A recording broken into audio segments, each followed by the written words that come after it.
어제 있었던 윤석열 대통령과 한동훈 대표의 면담에서 과연 어떤 얘기가 오갔고 이에 따라서 앞으로 당정 관계는 어떻게 될 것인지, 과연 한동훈 대표는 어떤 생각을 하고 있는 것인지를 김종혁 국민의힘 최고위원과 전화로 연결해 자세히 이야기 좀 나눠보도록 하겠습니다. 위원님 안녕하세요. 예, 안녕하십니까, 앵커님. 예, 위원님 일단 예. 어제 대통령과 대표 회담 성공입니까 실패입니까? 아니 뭐 성공과 실패의 기준이 무엇이냐에 따라서 다르게 얘기하겠지만, 예. 어쨌든 한동훈 대표는 저희가 드려야 될 말씀을 다 드린 거고요. 예. 거기에 대한 반응은 별로 없었던 것 같습니다. 뭐 그런 의미에서 보자면 이렇게 별로 성공적인 결과는 아니었다, 이렇게 말씀드릴 수밖에 없겠네요. 예, 어제 혹시 뭐 한동훈 대표하고 연락 좀 해보셨어요 밤에? 예, 뭐 물론 당연히 해봤고요. 예. 굉장히 좀 씁쓸해 하시더라고요. 아, 씁쓸해해요? 네. 어떤 점을 가장 좀 씁쓸하던가요? 아니 뭐 아시다시피 지금 김건희 여사와 관련된 논란은 2년 반씩이나 이 정권 출범 이후부터 계속 블랙홀로 모든 걸 빨아들이고 있지 않습니까? 예. 그 대통령께서 굉장히 잘하신 부분도 많아요. 한미 한일 관계를 정상화했다라든가, 예. 아니면 그 원전 생태계를 복원을 하고 그래서 수출까지 하고 있고, 그다음에 또 그 방산업체들의 무기들을 지금 전 세계에 또 판매하고 있는 이런 것들도 많이 있는데, 예. 지금 김건희 여사 블랙홀 때문에 이런 모든 것들이 다 빨려 들어가서 아무것도 지금 빛을 보고 있지 못하거든요. 예. 그렇기 때문에 저희 입장에서는 이게 김건희 여사 문제를 해결을 하고 여야 의정 갈등 문제를 이걸 처리하지 못하면 앞으로 우리 선거에서 너무나 어렵고 힘들게 될 게 뭐 불보듯 뻔하지 않습니까? 그래서 이 문제에 대해서 이제 매듭을 지어야겠다. 앞으로 2년 반도 이런 식으로 끌려갈 수는 없다라는 그런 다짐, 뭐 이런 것들을 위해서 대통령을 만나 뵌 건데, 예. 대통령실의 인식은 뭐 그것과는 좀 상황을 너무 좀 안이하게 보시는 게 아닐까 하는 그런 우려가 좀 있었어요. 일단 어제 저녁에 보도 나온 거 보니까 한동훈 대표의 그 김 여사 관련된 저 해결책 제시에 대해서 김 여사는 이미 대외 활동 자제하고 있다. 현재 나오는 의혹들이 다 허무맹랑한 거다. 구체적으로 드러난 것이 없다. 그럼 사실상 거부한 것이다. 이렇게 언론들은 해석하고 있거든요. 위원님도 동일하게 보십니까? 대통령이 세 가지 요구를 다 거부했다고? 예, 그러니까 어떤 지금 현재 상황에 대해서 예. 그 당의 인식과 그다음에 대통령실의 인식이 너무 큰 차이가 있는 것 같아요. 저희는 사실 저도 그 지난 총선에 나왔던 당사자이기 때문에 예. 현장에서 그 우리 유권자들 그리고 우리 당원들의 얘기를 들어보면 정말 절박하거든요. 그리고 심각합니다. 그런데 지금 대통령실에서 나오는 반응들을 보면 그게 뭐 그렇게 큰 문제가 아니지 않느냐라는 식의 반응인 것 같아요. 참으로 예. 안타깝기 그지없습니다. 그러면은 앞서 이제 최고위원께서 김건희 여사 문제가 블랙홀이라는 표현을 쓰셨는데, 결국 김건희 여사 문제를 해결해야 된다, 이거 자체에 대해서 용산 대통령실은 당과는 다른 생각을 가지고 있다, 이런 말씀이세요? 그런 것 같습니다. 그런데 사실 그런 생각을 하고 계시다는 것을 예. 저희는 뭐 어느 정도 예상은 하고 있었어요. 그 처음에 그 모임 자체 독대를 하자라는 그 제안을 드렸을 때도 계속 뭐 연기를 하시고 예. 그다음에 회피하는 듯한 모습을 보이지 않았습니까? 예. 그러다가 그 모임도 독대 형식이 아니라 이거 꼭 만찬이다, 뭐 이런 식으로 그 면담이다, 예, 이렇게 면담. 얘기를 하면서 예. 그 비서실장이 배석을 해야 된다라고 주장을 하셨어요. 예.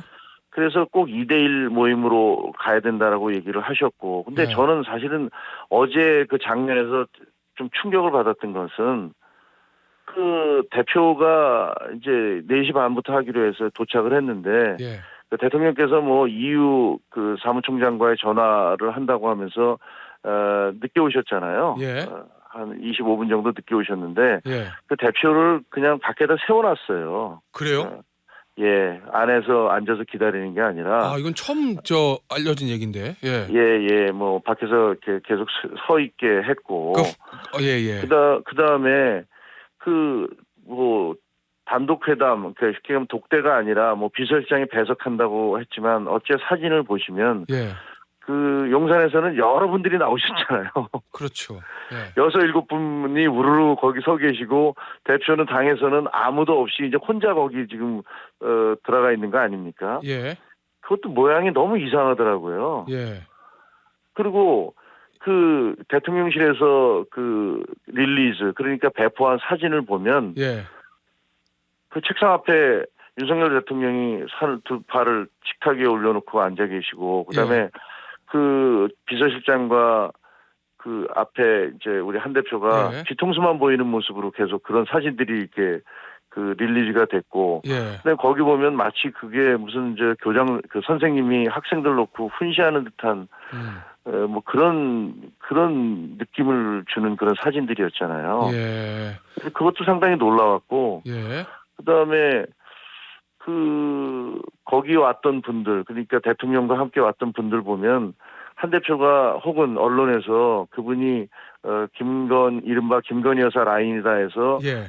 책임을 져야 된다라고 얘기하는 비서관도 같이 대동을 해서 오셨더라고요. 예. 그거는 뭐 대놓고 당에서 얘기하는 얘기는 우린 들어줄 수 없어라는 것들에 대한 그런 뭐 명시적인 메시지 예. 아니겠습니까? 일단 그러면 위원님 말씀은 대통령의 어떤 대답 이전에 어제 회담의 형식이나 의전에서부터 용산 대통령실이 한동훈 대표를 홀대하고 그 요구를 들어주지 않을 것을 명확히 한 것이다 이렇게 보시는 거죠? 그렇습니다. 그리고 예. 제가 또 당원으로서 상당히 좀 뭐랄까 이래도 되나라는 생각이 들었던 것은요. 예. 이재명 대표와의 면담과 비교해 보면 너무나 차이가 나지 않습니까? 대통령이 그때 당시에 뭐 이재명 대표 옆에 같이 앉아서 마주보는 것도 아니고 이제 함께 앉아서 이 예. 대화를 나누고 어떻든 의전 같은 것들을 최대한 해 주신 걸로 알고 있는데 예. 물론 거기서 이재명 대표가 해서는 이렇게 의전적으로 상당히 좀 무례한 행동을 했죠. 거기 예. 예. 그 본인이 뭐 대통령을 놔두고 나가려는 어떤 그 사진 기자들 붙잡아 놓고 예. A4 용지를 뭐 쭉 그랬죠. 줄줄이 읽어대지 않았습니까? 예, 10여 그런 분 일이 동안. 있었죠. 예. 예, 그것 자체는 굉장히 무례한 행동이라고 저는 생각을 해요. 근데 이번에 지금 자기 당의 대표인데 예. 자기 당의 대표에 대해서 지금 용산에서 했던 그런 의전 같은 것들은 예. 너무 심하다. 이게 무슨 메시지를 주려는지는 모르겠지만 예. 당대표로서는 지금 당원들 그리고 국민들의 유권자들 그리고 국민들의 눈높이에 맞춰서 어떻게 해서든지 김건희 여사 문제를 매듭을 짓고 예. 그다음에 당정이 화합을 해서 의료 갈등도 이것도 해결을 하고 그래서 다시 반등의 계기를 만들자라는 그런 충정에서 그 독대를 제안을 한 것이고 그다음에 독대에 대해서도 그 대답이 없길래 이제 끝났나 보다라고 생각하는데 무슨 상가에서 그 홍철호 수석이 와서 그럼 다시 하자 이렇게 예, 예. 제안을 했기 때문에 된 거 아닙니까? 예, 그렇죠. 근데 뭐 이런 식으로 할 거면 도대체 왜 하자고 하신 건지 저는 그것도 좀 의문이고요. 자, 그래서 그럼 왜 그러면 말씀하신 대로 이렇게 예를 들어 의전이나 그다음에 결과 뭐 이렇게 도출될 거라면 왜 대통령실에서 이 독대를 뭐 독대든 면담이든 이거를 허락했다고 보십니까? 그 제가 그냥 느끼기에는 예. 그 나중에 나온 결론 대통령실에 발표한 한 줄짜리 얘기 있지 않습니까? 당정 화합이요? 예. 당정 화합 그러니까 쉽게 얘기하면 헌정 질서 파괴 세력에 대해서 우리가 함께 맞서자고 뭐 그 합의했다. 이 얘기를 그 한 줄을 위해서 하신 건가? 예. 그런 생각이 들 정도예요. 그럼 그래서 대통령과 한 대표가 그냥 어쨌든 같은 자리에 앉아 있는 그 사진이 필요했다 뭐 이런 의미세요? 글쎄 뭐 제가 그렇게까지 단정적으로 얘기할 수는 없습니다만 예. 결과적으로 보면 예. 도대체 아무런 그 뭐랄까 그 수많은 문제점들에 대한 아무런 해결이라든가 예. 그 적어도 해결하려는 방향성조차도 보이지 않았다면 그러면 도대체 왜 보자고 하신 것일까? 예. 사진 찍기 위해서 본 건가? 예. 이런 느낌도 들고요. 예. 그러니까 사진을 찍어서 하여튼 같이 앉아 있으니까 또 비서실장과 대표를 앞에 앉혀놓고 훈시하는 듯한 모습을 보이면서 너희들은 내 밑에 있으니까 알아서들 해라는 것들을 뭐 그런 권력관계의 위상을 보여주시려고 한 건가? 예. 뭐 심하게는 그런 생각까지 들더라고요. 그래서 이거 좀 심하다라는 알겠습니다. 생각이 듭니다. 자, 그러면 일단 어제는 이제 끝났습니다. 네. 오늘부터 이제 다시 시작인데 앞으로 한동훈 대표는 어떻게 할 거라고 보십니까? 어제 여기에 대한 언급이 좀 있었습니까? 아니요, 그거는 제가 보기에는 한 예. 대표는 지금까지 해오던 대로 하실 거예요. 그러니까 그대로. 예. 예, 그럼요. 아니 그 계속 말씀드렸지 않습니까? 국민 눈높이에 맞춰서 저희는 예. 정치를 하겠습니다라고 말씀을 드렸잖아요. 예. 그러니까 지금 글쎄 뭐 제가 보기에는 지금 이번 회담 이후에 그 국민들의 반응 제가 뭐 오늘 기사들을 쭉 검색을 해보고 댓글들을 보니까 굉장히 안 좋더라고요. 예. 그리고 그 의전적 무례에 대한 거 너무 심한 거 아니냐라는 어. 얘기도 굉장히 많고요. 예. 그래서 글쎄 이게 과연 지지도에 어떤 영향을 미칠지 상당히 우려가 되거든요. 자, 그러면 대통령에게 저 김건희 여사 문제 해결을 위해서 세 가지를 요구했는데 그 요구를 계속 지속적으로 제기할 거다 이런 말씀이신 거죠? 그거는 예. 뭐 저희가 아마 이제 또 이렇게 독대를 해달라고 무슨 애걸복걸을 하는 형식은 아닐 겁니다. 예. 뭐 이번에 그 회담을 해보니까 아 대통령께서는 뭐 이런 생각을 하고 계시는구나 하는 것들을 확인을 했으니까. 예. 하지만 저희는 국민들 그리고 그 당원들 유권자들을 대신해서 예. 이러이러한 목소리가 있고 이러이러한 것들을 요구하고 있다는 것들은 그것은 뭐 대표가 아니라 우리 당에 있는 뭐 최고위원들이 됐던 당에 있는 분들이 당연히 목소리를 내야 된다고 생각합니다. 예, 알겠습니다. 자, 민주당에서는 한 대표 보고 이렇게 얘기합니다. 특검법을 비롯해서 결단의 시기가 왔다. 헤어질 결심을 할 때다. 뭐 이런 얘기까지 나오던데 어떻게 보십니까? 민주당의 이 주장은.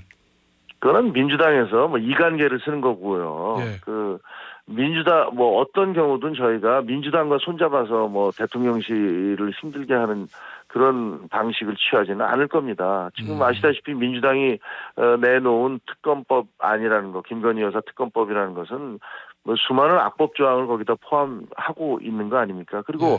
만약에 민주당 법안대로 하자면 그 민주당이 임명한 특검이 그 저희 당에 대해서 압수수색을 할 수 있는 그런 법적 근거까지 다 마련해 놓은 거예요. 그러니까 그런 식으로 그 민주당의 장단에 춤추는 일은 없을 겁니다. 하지만 민심이 계속 나빠지고 있는 걸 부인할 수 없기 때문에 예. 이것을 대통령실이 너무 안이하게 생각한다면 예.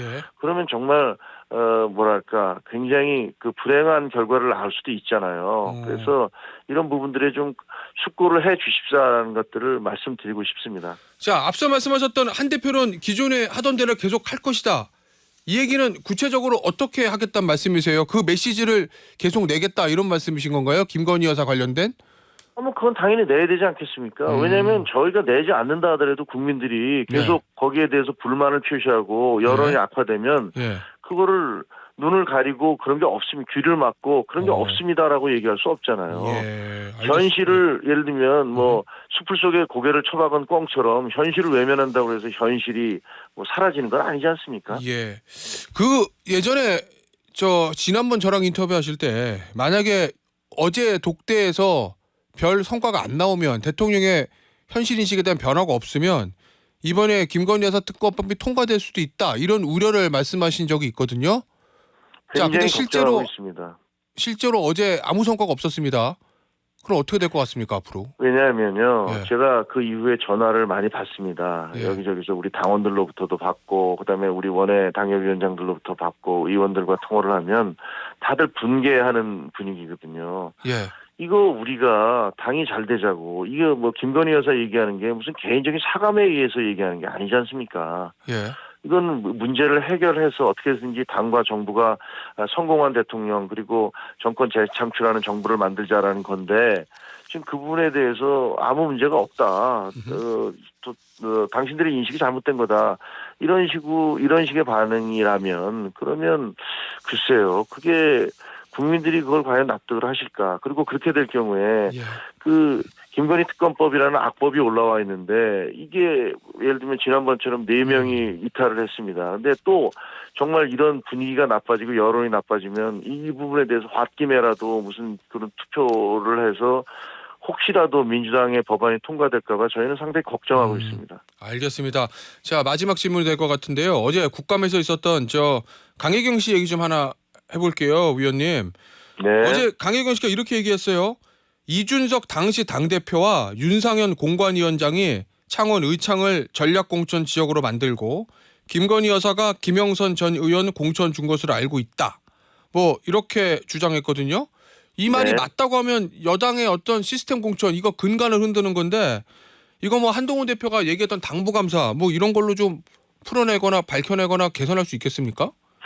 근데 그게 이제 2022년도 얘기잖아요. 예. 그러니까 그때 당시에 그 윤상현 의원이 공관위원장을 할 때 얘기인 걸로 알고 있는데 시스템 예. 공천이라는 것은 그 다음에 무슨 아하. 한동훈 비대위원장이 등장하고 나서 있었던 예. 얘기니까 예. 그 두 개가 같은 건 아니고요. 예. 저희는 뭐 아직까지는 주장이기 때문에 거기에 대해서 뭐라고 드릴 말씀은 없습니다. 일방적인 주장이잖아요. 근데 예. 궁금한 건 그런 일방적인 주장에 대해서 그 당사자들인 이준석 대표 그리고 윤상현 의원 그리고 또 다른 쌍방인 김건희 여사가 만약에 이게 허위라면 이 사람을 허위 사실로 인한 그 유포로 인한 명예훼손죄로 이 사람은 저 책임을 물어야 된다고 생각합니다. 그런 일이 없기 때문에 뭐가 뒤가 구른 게 있으니까 지금 아무 얘기도 안 하고 있는 거지 이런 얘기가 계속 나오고 있지 않습니까? 알겠습니다. 위원님, 오늘 인터뷰는 여기서 마무리하도록 하겠습니다. 지금까지 국민의힘의 김종혁 최고위원이었습니다. 위원님 감사합니다. 감사합니다.